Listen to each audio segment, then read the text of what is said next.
If Signor Leonato be her father, she would not have his head on her shoulders. She would not have his head on her shoulders. For all Messina, as like him as she is. I wonder that you still be talking, Signor Benedict. Nobody marks you. What, my dear Lady Disdain, are you yet living? Is it possible Disdain should live while she hath such meat food to feed as Signor Benedict? Courtesy itself must convert to disdain if you come in her presence. Then is courtesy a turncoat, but it is certain I am loved of all ladies, only you excepted. I could not find in my heart that I had not a hard heart, for truly I love none. A man named William Shakespeare took the liberty to write a comedy play called Much Ado About Nothing, which was included in the first folio published in 1623. Much Ado rather focuses on two courtships taking place in the Italian villa of warm, sunny Messina, Italy. One of the courtships involves a conventional romance between a sweet and silent woman named Hero and a handsome and smitten young man named Claudio. The other courtship involves sharp, violent exchanges of wit between a sharp-tongued woman named Beatrice and a witty man named Benedict. Shakespeare, brilliant as he is, in truth, deliberately wanted his audience to compare the two courtships and ask these basic questions. Which one would be preferable? Which one represents a long-lasting love? See, Much Ado's opening scene of Act 1 implies that both Benedict and Beatrice had a long history together. The opening scene also implies that both Benedict and Beatrice quarrel and tease each other constantly. Beatrice mocks Benedict and claims to despise him, but at the same time, she asks of his performance in battle. Once Benedict returns from battle, both he and Beatrice engage in a full-out verbal warfare. See, both Benedict and Beatrice were once attracted to one another, and they still are, but they hide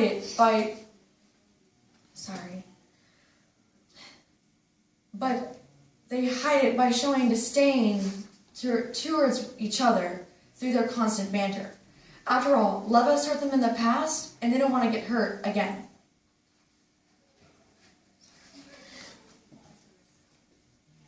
A dear happiness to women.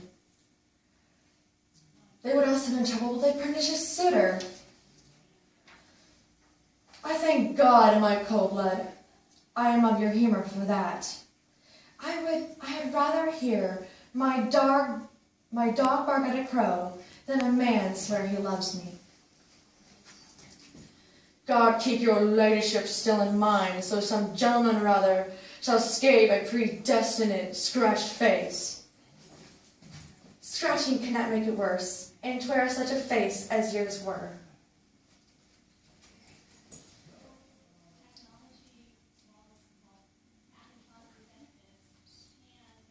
I'm sorry. That's all right.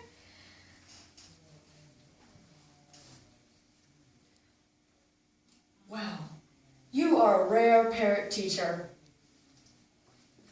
A bird of my tongue is better than a beast of yours. I would my horse had the speed of your tongue, and so good a continuer, but keep your way, God's name I have done. You always end with a jade's trick. I know you're old. In Act 2, Scene 1, both Benedict and Beatrice attend a masquerade ball. Benedict, disguised in a mask at the ball, dances with Beatrice. Intending to aggravate her, Benedict, the disguised Benedict, tells her of the nasty comments he heard regarding her. It turns out that the nasty comments came from Benedict himself. Beatrice becomes piqued at the nasty comments and naturally concludes that Benedict is the one responsible for saying the awful things about her.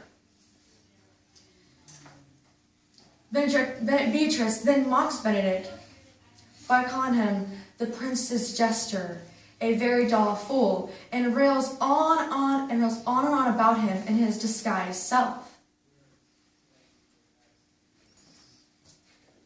Will you not tell me who told you so?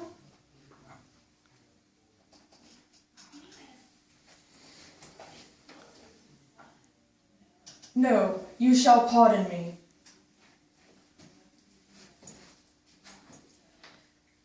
Nor will you not tell me who you are?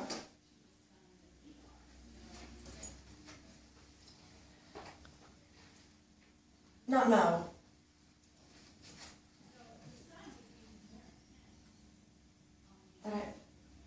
That I was disdainful, and that I had my wit, and that I had my good wit out of the 100 merry tales. Well, this was Senior Benedict that said so. What's he?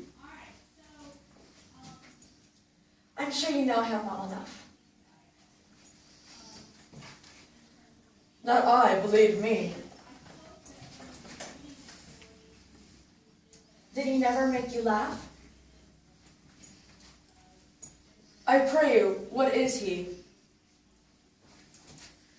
Why, he is the prince's jester, a very dull fool. His only gift is in devising impossible slanders. None but the libertines delight him. And the commendation is not in his wit, but in his villainy. For he both pleases men and angers them, and then they beat him, and then they laugh at him and beat him. I'm sure he's in the fleet. I would he had boarded me. When I know the gentleman, I'll tell him what you say. He will break a comparison or two, which peradventure, not marked or not, laughed at him, strikes him in melancholy. And then there is a parched winged sage, for the fool will eat no supper that night. We must follow the leaders. And every good thing. Nay, if they lead to any ill, I'll leave them at the next turning. Dance. And then they exit.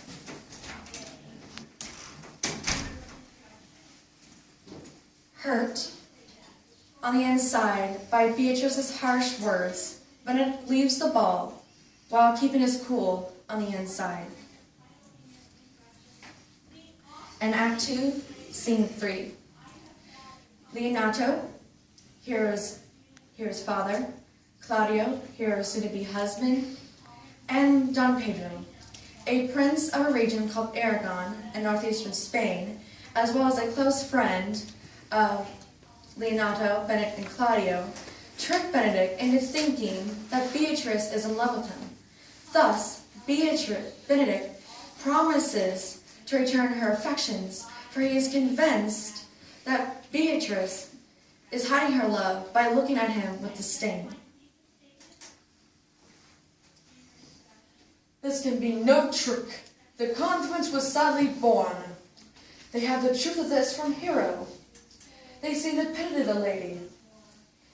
It seems her affections have their full bent. Love me? Why, I must be requited. I hear how I am censured.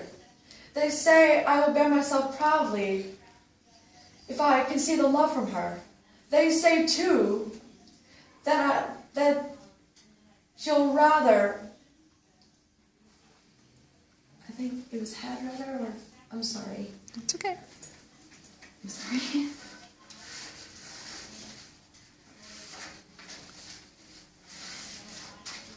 Anything can you find?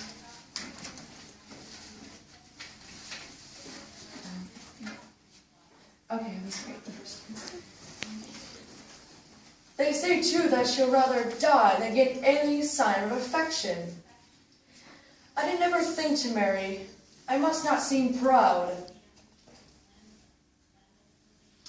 They say the lady is fair, 'tis the truth, I can bear the witness, and virtuous, 'tis so, I cannot reprove it, and wise, but for loving me, but by my troth, it is no addition to her wit, nor no great argument of her folly, for I'll be wholly in love with her.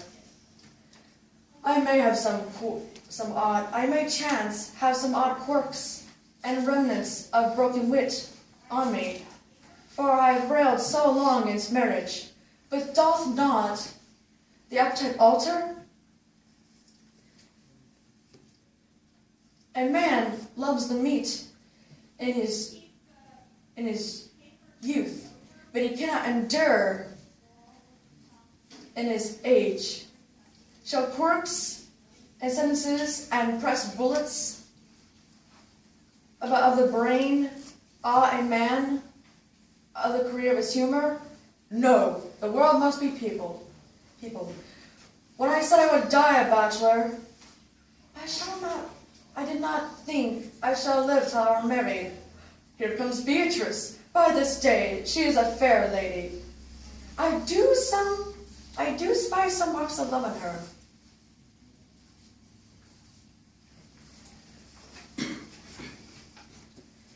Against my will, I am bid to come you to dinner. I am sent to bid you come to dinner. Fair Beatrice, I thank you for your pains. I took no more pains for those things than you take pains to thank me. If it had been painful, I would not have come. You take pleasure then in the message? Ye, so much as I would take upon a knife's point and choke a doll withal. You have no stomach, senor. Fare you well, she answers. And then,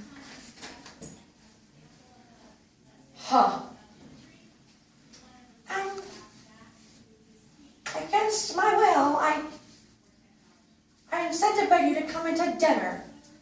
There's a double meaning in that. I took no more pains for those things than you took to thank me. That is as much as to say, Any pains I take for you is as easy as thanks. if I do not take pity of her, I am a villain. If I do not love her, I am a Jew. I'll go get her picture. Makes sense. Oh, the irony of it all. Both Benedict and Beatrice confess their love for one another in the final act, finally living their happily ever after.